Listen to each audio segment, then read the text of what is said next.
Bonjour à tous et bienvenue sur la chaîne. J'espère que vous allez tous très bien. Donc dans cette vidéo, je vais vous présenter un vieux jeu mass market qui est déjà sorti depuis un moment mais qui est toujours disponible. Et comment dire, je trouve que ce jeu est très beau graphiquement et de très bonne qualité.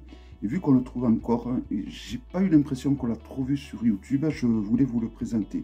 Alors je ne saurais vous dire le nom de ce jeu, donc ça sera le titre de la vidéo, le nom de ce jeu. C'est un jeu qui vient des éditions de C. Schiffer.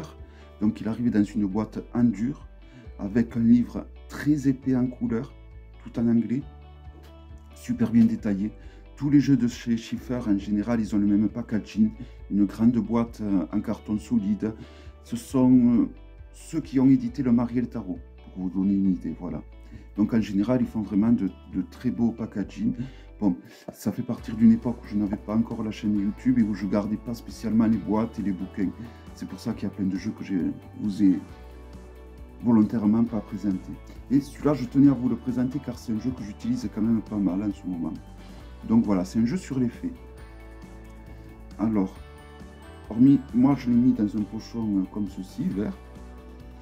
Alors, c'est vraiment des arcanes de très bonne qualité. Voici le dos, qui permet de faire des tirages envers endroit. Le dos est plastifié et le devant là est un peu plus mat. Si on le compare à un Grimaud, c'est des cartes un peu plus grandes que ça fait un genre de carte oracle. Et vraiment, c'est un jeu de très bonne qualité. Et ce que j'aime, alors moi j'ai colorié le contour en noir. Ce que j'aime dans ce jeu, c'est que ce n'est pas des faits où tout le monde il est beau, tout le monde il est gentil. Il y a vraiment des faits bonnes, il y a des faits moins bonnes. Et c'est ça que j'apprécie à ce jeu. Donc voici les arcanes majeurs avec le magicien. Donc on a le titre en bas. Et voilà, on a des noms traditionnels. Ils n'ont pas changé les noms, comme c'est le cas dans certains jeux. Alors là, nous sommes à la papesse, ouais, la papesse, la justice, la roue de fortune, l'étoile,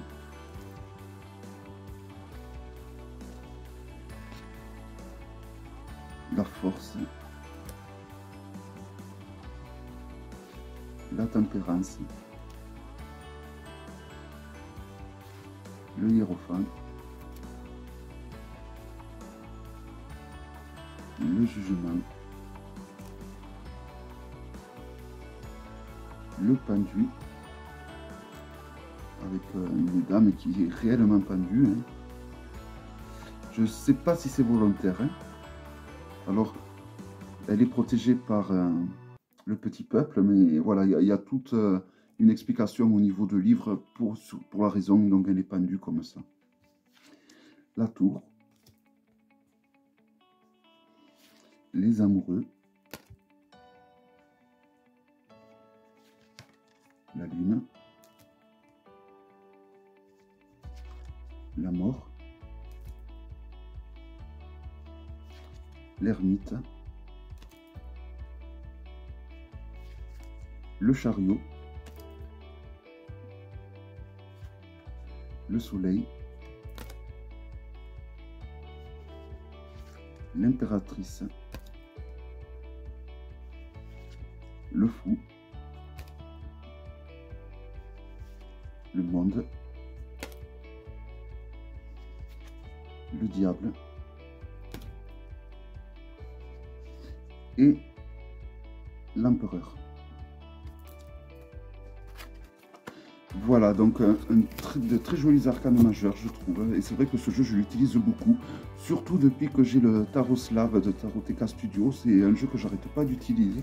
J'utilise 3 jeux, le Eliatheca Loom, le Tarot Slave et ce jeu. Je sais pas, ces 3, je trouve, qui vont très bien ensemble. Donc, c'est parti pour les arcanes mineurs, avec les épées. Donc pareil, il y a le nom traditionnel, il y a des épées sur les arcanes, on ne peut pas se tromper.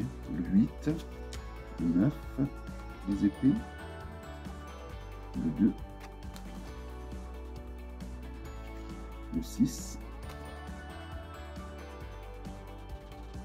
le prince, la reine, le 7,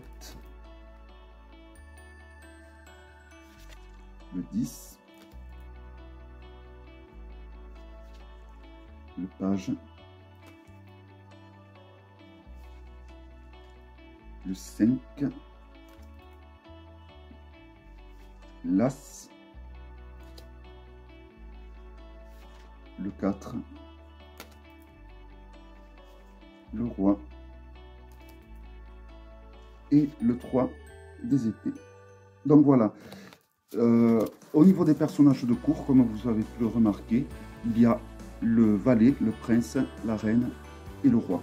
Donc le prince remplace le cavalier. Alors ensuite on passe aux personnages de cour. On a également des contours en fonction des arcanes. Alors pour les coupes, c'est un contour bleu. Pour les suivantes qui sont les deniers, on a un contour vert.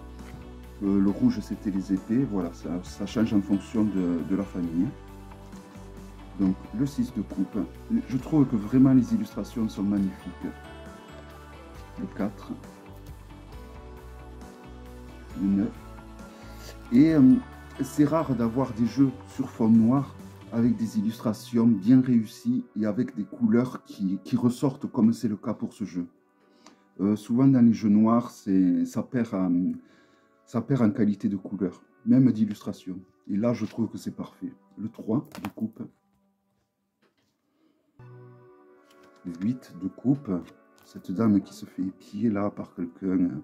C'est vraiment des arcanes qui peuvent être interprétés aussi bien négativement que positivement. C'est ça la richesse, je trouve, de ce jeu. La reine, le page. Alors, dans certaines séries de cours, au lieu d'avoir un prince, comme là, nous allons avoir une princesse. Le 7. Donc, on a beaucoup de sirènes dans la série de coupes. Hein. Le 2. Le 5. Le roi, avec Poséidon, et le 10. C'est une très belle série, les coupes dans ce jeu. Alors je serais curieux de savoir s'il y en a d'entre vous qui l'avaient ce jeu, et s'il y en a également qui ne le connaissaient pas. Est-ce qu'il y en a parmi d'entre vous qui ne connaissaient pas ce jeu? Donc là on passe au denier, donc qu'ils ont appelé ring, ça veut dire anneau, donc c'est à peu près la même chose. Hein. La reine, le page, le 4, le 5, le 7, le 6. Donc comme vous pouvez voir, il y a vraiment, bon, cette arcane est plutôt positive, mais vous en avez d'autres qui sont un petit peu plus négatives. Bon, là, toutes celles que je vois, elles ont l'air plutôt positives. Le 3. Après, ce n'est pas parce qu'elles sont positives qu'elles sont forcément que positives. Hein. Elles ont toutes un revers positif et négatif. C'est ça que j'aime beaucoup dans ce jeu. Le 10. La princesse.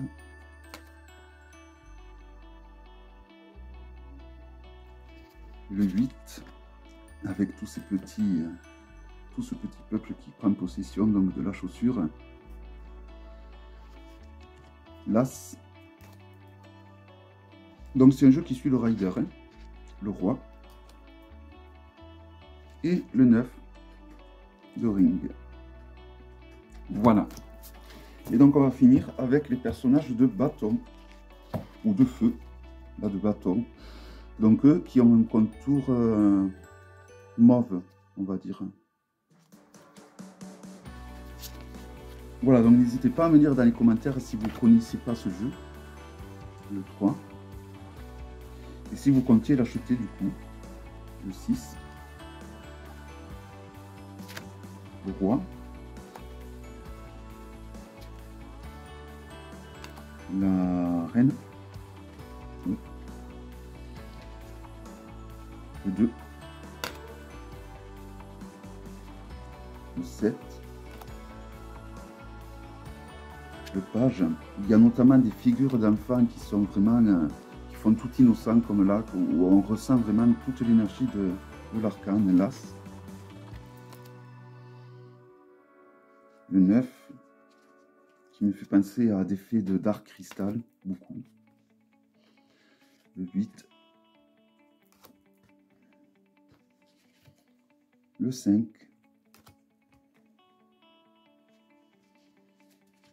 Le Prince.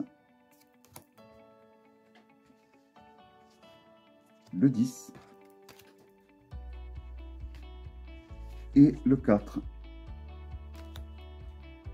Voilà, un très beau jeu qui a l'épaisseur parfaite, la qualité parfaite, les illustrations parfaites. Voilà, c'est un jeu qui me plaît beaucoup, que j'avais utilisé pendant un moment longtemps. Là, je l'avais mis de côté depuis que j'ai le Taroslav. Voilà, j'arrête pas de faire, donc avec ce trio, avec le Liliat et Kalon, j'arrête pas de faire des tirages.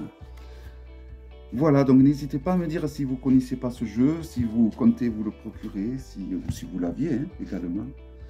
Voilà, bon après je pense que ça va être le dernier que je vais vous présenter de ceux que je n'avais pas présenté. Parce que bon, si j'ai égaré le livre et la boîte, je présume que c'est pas trop intéressant que je présente les jeux. Mais bon, voilà, celui-là c'est un jeu qui me tenait à cœur, que je voulais présenter, parce qu'il est vraiment, c'est un jeu qui mériterait presque d'être auto-édité. Hein. Donc, et vu le surcoût des jeux auto-édités, ben voilà, je tiens à vous présenter quelques pépites à Mass Market. J'espère que cette vidéo vous aura plu. Je vous dis à très bientôt pour une prochaine vidéo. Bye bye.